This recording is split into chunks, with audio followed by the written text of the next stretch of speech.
هوای دوشنبه امروز معتدل شده است. همین گل‌های شسته خیابانی اند که درک از بارشات شدیدی چند روزی پیش می‌دهند. ماراها پری آب، دخترک‌ها بیچاره پالیچ کرده داره راه می‌گشتن. ساکنان میگویند آن شام در خیابان‌های شهر دریا جاری می‌شد.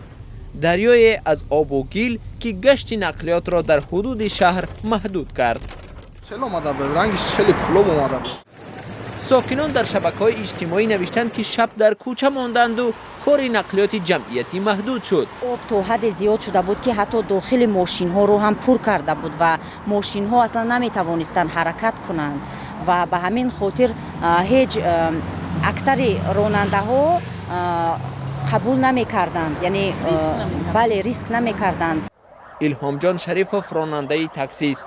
او میگوید در بعضی کوچه های شهر دوشنبه در روزهای بارانی ماشین راندن مشکل می شود. پایان آب ندارد، مثل آب رفتن و هم خیلی جواب بسیار ترگی آب جمع می شود. شهرداری پیوسته برای آماده نبودنش به روزهای بارانی تنقید می شود. هر یک بارانگری شدید کوچه های دوشنبه را از آبی سیل پر می کند. سال به سال مسئله ریختن پایان آب در این شهر داغ‌تر می شود. آب جمع شده بود که دایی مو بسیار چیکار فهمود قربان ملده گنجش آب ملده باید برامدن نتونید.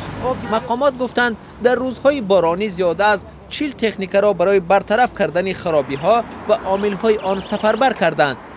آفات‌ها کلان کردن در کار.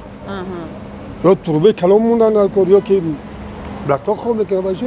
هواشناسان از مردم خواستند تا 2 روز دیگر احتیاط کنند، چون که بارشات زیاد می شود، سطح رودها بالا می روند و احتمال سیل فرآید.